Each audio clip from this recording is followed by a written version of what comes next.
Hey friends, Elizabeth here, and I am so excited to share with you my brand new reading journal setup for 2025. I have been wanting to make this video for over a month, and it kept getting pushed back for other projects, other things I had in mind, and I'm finally here, I'm finally doing it. I'm so excited. I'm using this absolutely gorgeous notebook from Archer and Olive and sticking with square as I have used since the beginning. I love a square notebook for a reading journal. I don't know what it is. Maybe it's just the symmetry, the perfect squares on either side. There's something about it that just itches my brain in exactly the right spot. So grab your own reading journal and plan with me, or if you've already finished setting up your reading journal, maybe grab a different craft you're working on and let's just hang out and make some pretty things. I'll link my reading journal playlist in the description box if you want to watch past reading journal setups or just other reading journal videos I've made. But let's get started on the Contact Me page. I'm going with a similar theme to past years. Part of that is just that I still like this sort of vintagey, scrapbooky kind of feel. I'm still in the same mood, I guess, for my reading journal. But part of it is also that I, have supplies that fit this style and I haven't finished them yet. So I want to keep using them. I want to use up all the stickers I've bought and all the specialty papers I have and everything I've printed out if I possibly can. So it might be a little less exciting than going for a completely different look or a brand new theme for a new year, but I must admit, I still like mushrooms and butterflies and tea-stained paper and the same washi tapes in tones of brown and my typewriter stamp set. I like what I like. What can I say? I'll try to link as many of the supplies as I can still find in the description box. Some of these supplies I've purchased several years ago, so they might not be available in the same places, but I will do my best. If I missed anything that you're looking for, just leave a comment down below and I'll do my best to find it and add it, or at least give you a hint as to where I found it if I can't find a link.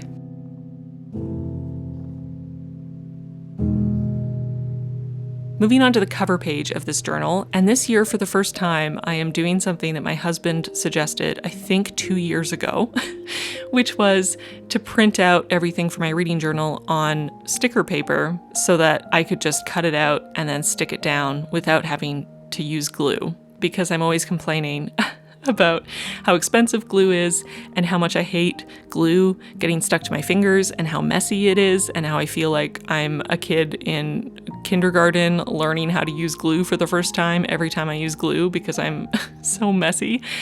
And I finally took his suggestion to heart this year and I'm really kicking myself because why did I not do this before?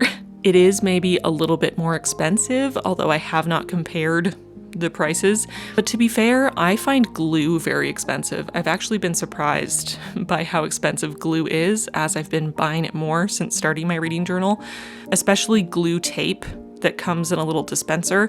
I also feel like those have so much waste involved, even when you get the ones that have replaceable cartridges. So I feel like at the end of the day, this might actually end up being cheaper, but it definitely is for me because I have a huge unused stock of recycled sticker paper, so finding a use for it is great. And it's so much less messy, and it's so much faster. I highly recommend. You'll see the cats a few times in this setup, I think because I took a couple days off around Christmas before filming this video. They were really confused as to why I was working again and not just hanging out with them like I did on Christmas. So they were very needy and very demanding of my attention. So don't mind them. Chewy had to inspect the spread and give his stamp of approval, but it seems like he did, in fact, approve. So that's good. I didn't have to start over. Like I said, I'm continuing on with a similar feel from past bullet journals, a vintage, painting, dark academia, layered, neutral, with nature themes kind of vibe. This year I'm incorporating this bee stamp a little bit more. In the past, I've mostly focused on butterflies and moths, and I'm still using them throughout. But because this notebook has a bee on the cover, I wanted to incorporate bees here and there without feeling too kitschy. Moving on to the next spread here, and I am doing an index again, but I've realized in the last 2 years especially that I'm just not using all of the space that I've been giving myself in the index. I have previously done a full 2-page spread, and I just don't need that much, especially because I am not interested in going into detail of listing every single book and what page my entry is on. I really just go by month because for whatever reason, even though my memory is terrible in general, I have great memory for when in the year I read any book. So it's actually really easy for me to find individual books as long as I know what page a certain month starts on. Now it's Yoda's turn to inspect everything and demand my attention. Thank goodness they're cute because they're truly the most belligerent coworkers I've ever had. I've never been yelled at so much by coworkers. So I decided to compress my index onto a single page, and because of that, I had a bonus page here, and there were definitely some single page spreads I've been doing for the past several years that I could have put here, but none of them felt quite right as sort of the first official spread in my reading journal. So I decided to add a new spread that I haven't done in the past, which is favorite book of each month in 2025. So I've just created little frames for each month of the year. And I do usually, at the end of the year, pick a favorite of each month to enter into my book bracket so that I can pit them against each other and find my favorite of the year. But I haven't in past reading journals indicated my favorite of the month in any other way than on my book bracket spread. So I kind of feel like it's fun to have a separate spread for that, especially one where I can see the book covers instead of just titles written out. It's a little more visual, and I feel like it's also a nice way to start my reading journal with the best of each month, the creme de la creme, So I think this will be fun at the end of each month to try to pick my favorite and slowly fill up the spread throughout the year. And that also means when I get to the book bracket at the end of the year, I will have already picked my favorite of each month, which will make that video slightly less excruciating. Although I'm sure it will still be excruciating because I hate picking between my favorites, but anyway, I thought this would be fun. Flipping over to the next spread, which is going to be my classic reading tracker, I like to use my Tombow in 990, which is a nice light beige, to fill in a box every time I read a book until I hit my goal for the year. For 2025, I decided to stick with the same goal that I had in 2024, which was 125 books. I ended up hitting my goal at, I think, the start of December this year. So I feel like it's a pretty good goal for me right now at this point in my life. It takes a little bit of effort to hit it. I definitely have to focus and keep reading when I might just want to zone out and watch TV, but it's not so challenging that I'm stressed out every month and super behind, There are so many different spreads to track reading goals. I've seen people who create bookshelves and have the spine of a book for every one of their goals and fill those in, or even write the title on the spine for every book they read. But I really like the clean minimalism of this spread. I found it very satisfying to fill in every year, so I stick with it because it brings me joy. Again, it's one of those things. It just scratches the itch in my brain in exactly the right way. Flipping over to my next spread, which is going to be my book bracket for 2025. If you check out the reading journal playlist linked in the description box, you can see past year's book bracket videos where I fill in the spread at the end of the year or start of the next year, and you can kind of see the process and how the spread works. Essentially, though, we start with 12 boxes at the top, which is my favorite book of each month of the year, and then I pit them against each other, January against February, March against April, etc., and pick a winner. Then I have 6, pit those against each other till I have my top 3 reads of the year, and then finally those top 3 go head to head so I can pick my ultimate favorite book of the year. And it's always incredibly painful because, like I said, I hate picking a favorite. I hate choosing between my favorite things, and I'm very indecisive, so I struggle.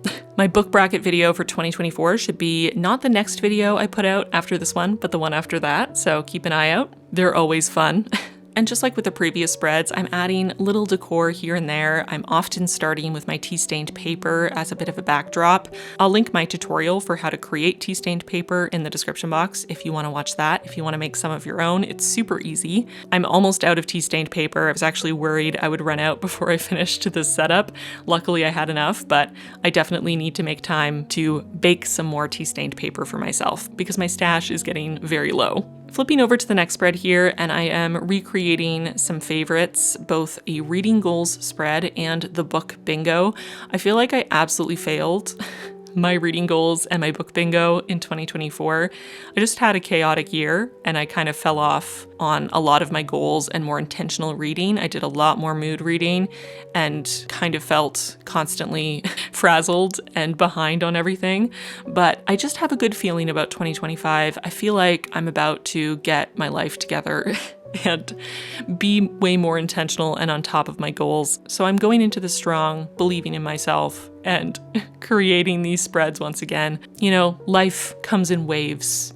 And last year was a bit of a dip, and I think this year is going to be a peak, you know? I'm just staying optimistic. So for my reading goals, I try to choose things that are a little bit of a challenge and that push me a little bit, but aren't so extremely specific or so outside of my usual preferences or reading style that it's going to be absolutely impossible and really stress me out. And I found in the past that a good quantity for my reading goals is 6 books in each category, since I can achieve the goal by reading a book in that category every other month, and it doesn't have to be something that I'm constantly doing. It's a little easier for my ADHD brain that kind of needs that mood reading and variety. So the goals I chose this year are classics, and in this case I mean classics that were originally written in English. So 6 English classics, 6 translated classics, 6 books written by Canadian authors, 6 translated books that are not considered classics or are more modern, 6 doorstoppers. I have in the past defined doorstoppers as books over 500 pages, but I feel like books in general as a trend seem to be getting longer. Maybe that's just me. Maybe it's just the books I'm reading, but I think I'm going to have to up this to over 700 pages to really challenge myself, although that's mildly terrifying, so TBD. Then 6 books from my physical TBR. Hopefully I'll blast through this because one of my major goals for 2025 is to really read down my physical TBR. It's out of hand. I need to be stopped. 6 books with disability rep and 6 books with mental illness and or neurodivergent rep. Then my last 2 goals are 6 nonfiction books and 6 books in French. I'm pretty sure I only read maybe 2 or 3 books in French in 2024.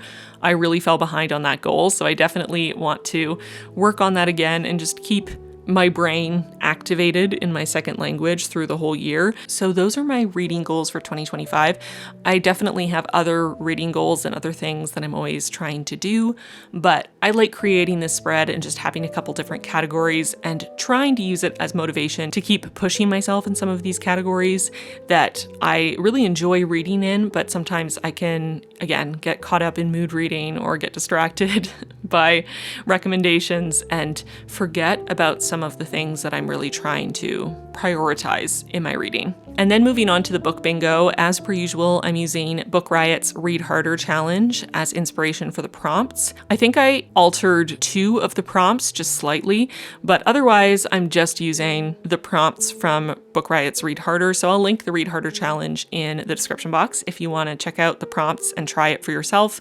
You can either set it up in a book bingo like I have, or just write it in your reading journal as a list, or just refer to the blog posts throughout the year and try to challenge yourself. Again, I feel like I did really poorly at my book bingo in 2024. Hopefully this year I'll do better. The prompts this year are things like picking a book based solely on its setting, reading a queer mystery, nonfiction about nature, weird horror, cozy book by a BIPOC author, a comic in translation. I feel like this year the prompts are a little more naturally aligned with my reading preferences. For example, weird horror is something that I probably read at least once every single month, so that one's going to be super easy. Queer norm books I read semi-regularly. Lit fic by a BIPOC LGBTQIA+ or disabled author. Again, that's something I read really often, so I feel like this year it's going to be a little bit easier just because the prompts are already aligned a little bit more with my reading style, which will make things a little easier, but also hopefully I'll be a bit more focused on my goals this year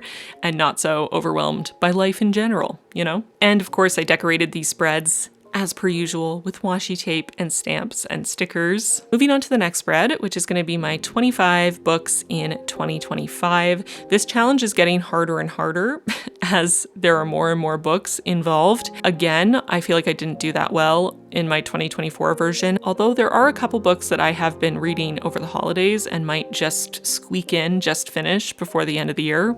We'll see. But again, I'm going into this year with confidence, even if it's misplaced confidence. So I think I can do it. Maybe not all 25, but I think I'm going to make progress. And just like last year, I decided to only choose books that I have a physical copy of on my shelves. The only exception to this being Where Sleeping Girls Lie, because although technically I bought a physical copy of this, I immediately put it in my little free library and someone has already taken it. So I don't actually have a physical copy of this, but I did when I picked this list. Which is why it ended up on here, and because I'm really intrigued by it, even though I've heard mixed things.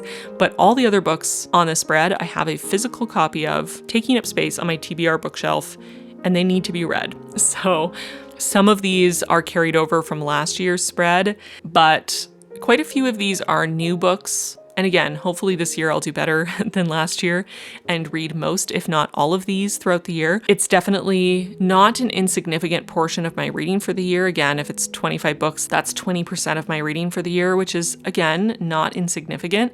But these are all books I bought because I wanted to read them. So I feel like I should be able to get my mood reading brain to latch onto them again, as they did in the first place. Or maybe I just need to put this giant stack on my nightstand so it will stare at me and shame me into reading them. Otherwise, my cats will knock over a giant stack of books in the middle of the night and wake me up terrified. Actually, yeah, I think that's going to be my technique moving forward. It sounds effective. And now moving on to the final spread of this setup, my Reading Around the World spread. Again, this is a goal that I made almost no progress on in 2024.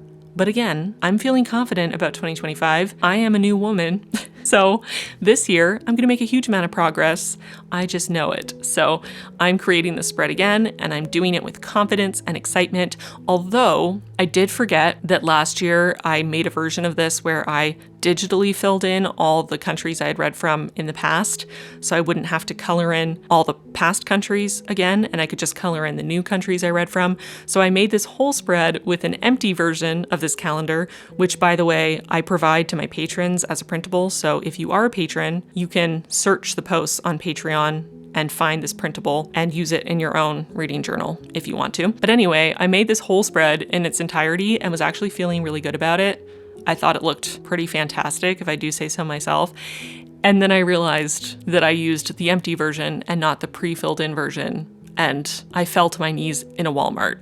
Okay, no, I didn't. I just muttered an expletive and went and printed out the proper version and then carefully peeled up every piece of washi tape that was overlapping the maps so I could stick down the new versions, and then painstakingly redrew all of my little dashed travel lines in as close to exactly the same spot as I could. So here you can see that transformation in an instant through the power of editing. You're welcome.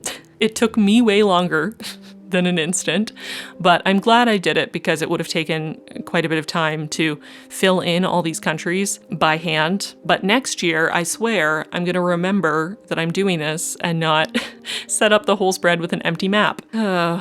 Anyways, on that note, that is the end of this setup. So I'm going to do a quick flip through so you can see all the spreads. I'm really liking this. It's giving me those cozy, dark academia, nature vibes that I love for my reading journal to give me. The layered textures and colors. There's just something warm and comforting about it. So that's it for this video. I hope you enjoyed this setup. If you did, give it a like and subscribe if you haven't already. Share with me in the comments below a yearly spread that you use in your reading journal that I might be interested in incorporating into my reading journal in the future. There are definitely some things that I prefer to track digitally in Notion. Things like my series tracker, I just find they work better for my brain digitally. But there are some spreads that are just way more fun to do in a tactile way, pen to paper, like the Reading Around the World spread. There's something very satisfying about that. So anyway, let me know in the comments. I hope you had a wonderful 2024. Thank you so much for spending at least some of it with me. I feel very grateful and honored to be worthy of some of your time and attention. And I hope you have an even better 2025. Happy New Year. Lots of love from me to you and your loved ones. And that's it for this video. Thank you so much for watching, and I'll see you really, really soon in my next one, which is going to be my worst books of 2024, so keep an eye out. Okay, bye friends.